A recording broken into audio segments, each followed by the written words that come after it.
श्री स्वामी समर्थ. मी मंदाकिनी पाटील. माझ्या homemade recipe मध्ये तुमचं खूप खूप स्वागत. हे बघा, मी आज ना ही उपवासाची रेसिपी केलेली आहे. याला उपवासाचे भजे म्हणतात. हे बघा, नेहमी आपण साबुदाणा करतो किंवा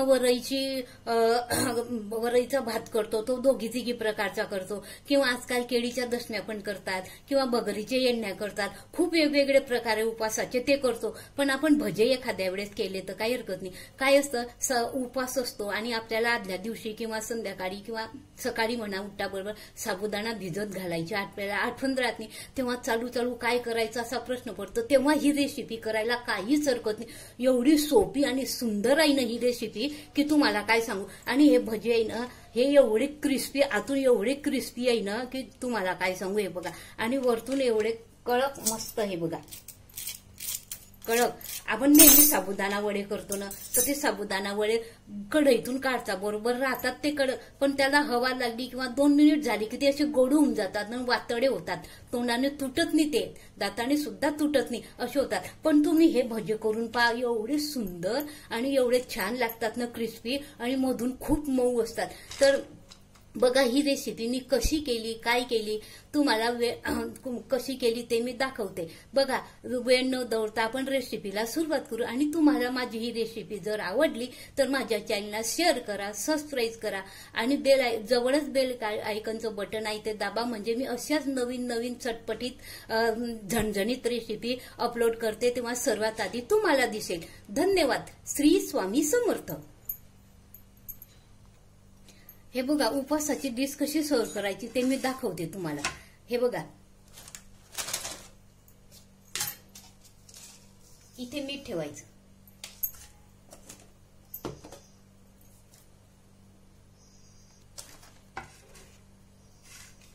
लिंबाची फोड ठेवायची, ही शेंगदाण्याची उपवासाची चटणी ठेवायची, हे दही ठेवायचं,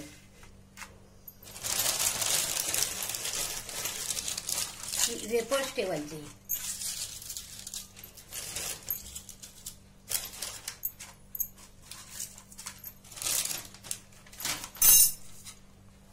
आणि त्याचबरोबर आपण हे केलेले भजे ठेवायचे. बघा, तुम्हाला आवाजच सांगत असेल हा भजे केवढे कडक आले, इथं छान आले, इथं कुरकुरीत आले. तर हे बघा, भजे ठेवायचे. बघा, झाली आपली ही उपवासाची डिश तयार, एकदम मस्त. बघा, तुम्हाला आवडली तर लाईक करा, शेअर करा, सबस्क्राईब करा. धन्यवाद. श्री स्वामी समर्थ.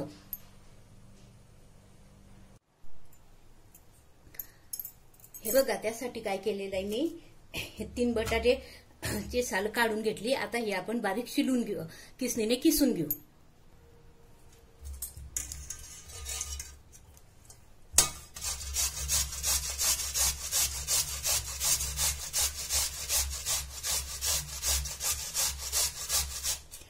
तिघी बटाटे आपण बारीक खिसणीने खिसून घ्यायचे. खिसून झाल्यानंतर याचे थोडा वेळ पाण्यात राहू द्यायचं, म्हणजे काळी पडत नाही. त्यानंतर बघा, मी हा साबुदाणा घेतलेला आहे. हा जवळजवळ 250 ग्रॅम आहे हा साबुदाणा. हा साबुदाणा आपण न भाजता मिक्सर मधून काढून घेऊ. जाडसर काढायचं, फाईन प्रेस त्याचं पीठ करायचं नाही, असं थोडंसं कण्या जाडसर ठेवायचं. आणि हे बघा, त्याबरोबर मी ही वरई घेतलेली आहे. आता वरई माझ्या घरात थोडी कमी आहे, तुम्ही याच्यापेक्षा जास्त तिप्पट घेतली तरी चालते. आता ही पण आपण मिक्सर मधून थोडीशी जाडसर फिरून घेऊ.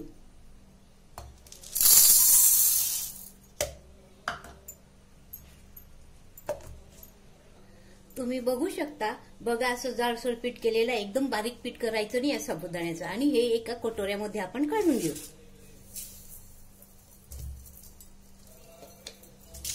त्याचप्रमाणे आपण ही वरई घेतलेली आहे ना, हे पण काढून घेऊ. वरई आहे ना, ऑप्शन आहे. काही ना उपवासाला चालत नाही ही वरई, पण काही खातात. ज्यांनी खातात त्यांनी टाकली तरी चालते. आता ही पण आपण असे जे साबुदाण्याचं कसं आपण थोडंसं जाडसर पीठ केलं, तसं याचं पण आपण जाडसर पीठ करून घेऊ.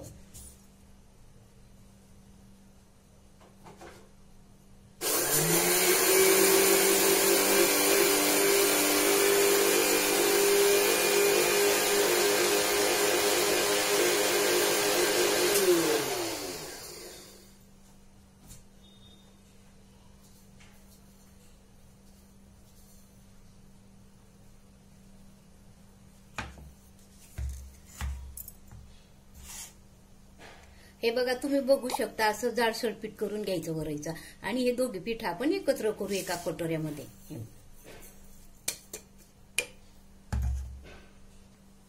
त्याचबरोबर असं बटाट्याचा खिस आहे ना, हा पण आपण मिक्सर मधून थोडा बारीक करून घेऊ.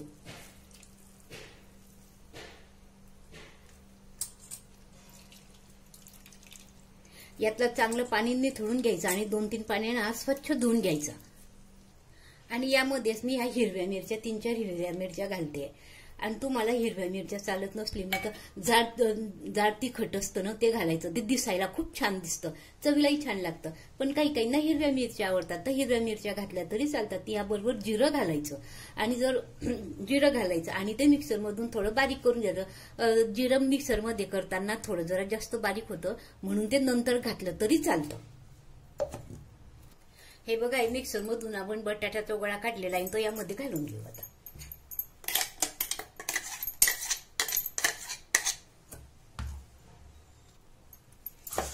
हे मिक्सरचं भांडं आहे ना, हे पण चांगलं थोडं पाणी घालून धुवून घ्यायचं, आणि ते पाणी पण यामध्ये घालायचं, कारण ते मिक्सरला चिकटलेलं, भांड्याला चिकटलेलं असतं ना, ते निघून जातं सर्व. हे बघा, असं वरतून यामध्ये थोडं जिरं घालायचं. आणि ज्याला ओवा चालत असला ना, ओवा घातला तरी चालतो. ओव्यानं तर एवढी टेस्ट लागते, पण काही काही घालत नाही, कारण ओवा काही म्हणतात उपास सोडल्यानंतर ओवा खाल्ला जातो ना, म्हणून काही ओवा खात नाही. यामध्ये चवीनुसार मीठ घालायचं थोडं. आणि तुम्हाला जर चालत असते तर यात तुम्ही कोथिंबीर पण घालू शकतात. ज्यांना उपासाला चालते ते पण कोथिंबीर पण घालू शकतात. आणि हे मिक्स करून घ्यायचं.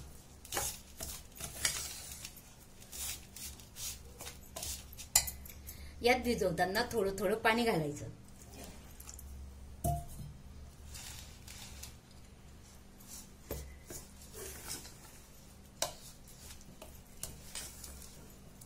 याला उपवासाची भजी म्हणतात. एवढी टेस्टी लागतात ना हे. आपल्याला सारखा साबुदाणा किंवा सारखं बगरीचं भात वगैरे असं खाऊन कंटाळा येतो. मधून मधून असे वेगवेगळे पदार्थ करायला काहीच हरकत नाही.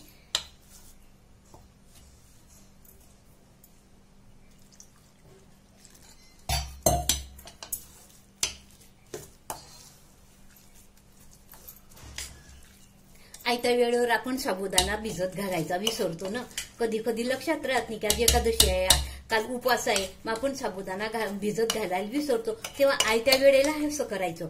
खूप छान लागतं हे, तुम्ही एकदा करून बघा. एवढं टेस्टी लागतं ना की खूपच. आणि थोडं भिजवताना थोडं किंचित पातळ ठेवायचं. नंतर आपण करायच्या वेळेस पाणी घातलं तरी चालतं, कारण हिच्यात आपण जाडसर ठेवलेलं असतं ना, मग तो साबुदाणा चांगला भिजतो आणि फुलतो, म्हणून भिजवलेलं हे घट्ट होतं. आता हे सारण आहे ना, जवळजवळ अर्धा ते पाऊण तास तुम्ही असंच राहू द्यायचं, भिजून ठेवायचं, आणि अर्धा पाऊण तास हे झाकून ठेवायचं. आणि करायच्या वेळेस यामध्येच थोडं साबुदाण्या आपले शेंगदाण्याचं कूट घालायचं. ते मी तुम्हाला वेळेवर दाखवते. आधी घालून ठेवलं तर शेंगदाण्याचे जे कूट आहे ना ते पण भिजून जातं, आणि मग आपले ते वडे असे थोडे गडू होतात, व आपले हे म्हणजे असे कुरकुरीत व्हायला पाहिजे, म्हणून ते वेळेवर घालायचं. आता हे आपण आहे ना जवळजवळ अर्धा ते पाऊण तास झाकून ठेवू. हे बघा, अर्धा तास भिजून झालेला आहे. आपण याच्यामध्ये आता ना थोडं शेंगदाण्याचं कूट घालू.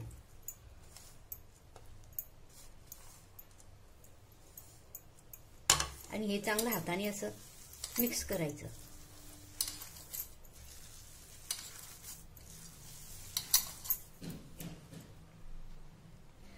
यामध्ये ना कोणाकोणाला जर थोडेसे आमघर आवडत असले ना, तर हे हिच्यामध्ये दही टाकलं तरी चालतं, किंवा दही नसलं तर ताक टाकलं तरी चालतं. त्याच्याने ते थोडी आमखर लागते बुवा, आणि छान येतात त्याच्याने पण असं. आणि हे असं छान मस्त एकजीव करून घ्यायचं. तुम्ही बघू शकता, बघा मी किती छान एकजीव करते. तर असं एकजीव, आणि जेवढं तुम्ही असं रगडलं मिक्स केलं ना, तर त्याच्यामध्ये थोडासा मऊपणा येतो आणि घट्टसरपणा येतो, आणि ते ना असे छान येतात, मस्त क्रिस्पी. हे बघा, मी गॅसवर कढई ठेवलेली आहे, कढईमध्ये थोडं तेल टाकलेलं आहे. तेल आपण आता चांगलं मीडियम गरम होऊ देऊ. तुम्ही बघू शकता आपलं तेल खूप छान तापलेलं आहे. आता आपण त्यामध्ये हे भजे तोडायला सुरुवात करू. बघा, आपल्याला ज्या आकाराचे आवडतील त्या आकाराचे आपण टाकू शकता, लहान मोठे. आणि तेल आहे ना हे मंद ठेवायचं. जास्त तापू द्यायचं नाही, कारण जास्त तापलं ना की ते खूप लाल होऊन जातं आणि मध्ये कच्चे राहण्याची शक्यता असते.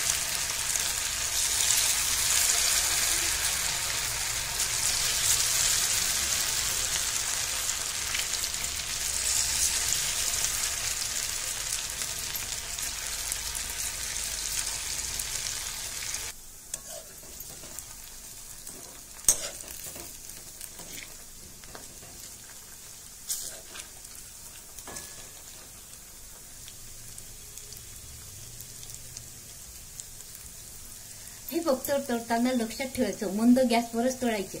कमी गॅसवर जर तळले ना, समजा तेल थोडं गार असलं ना तर ते एकमेकांना चिपकून जातात आणि असे गळू होतात.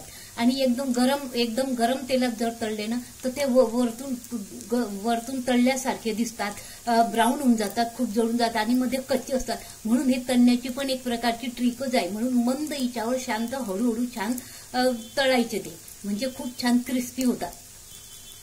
एकदम कढईमध्ये टाकल्यानंतर उलटवायची गर्दी करायची नाही त्यांना.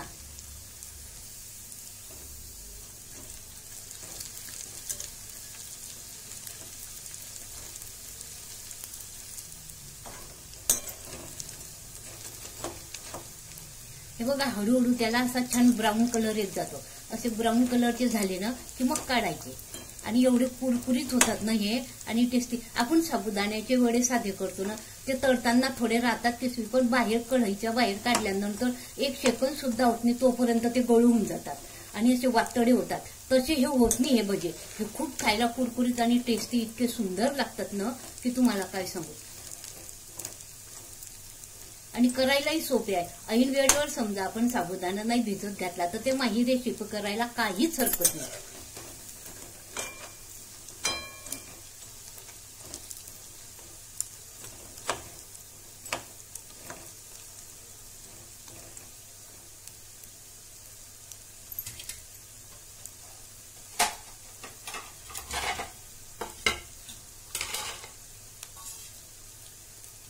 हे बघा, आता हे छान मस्त ब्राऊन कलरचे झालेले आहे. आता आपण हे यांना कढईच्या बाहेर काढून घेऊ. हे बघा, प्लेटमध्ये काढता बरोबरच त्यांचा आवाज कसा येतो.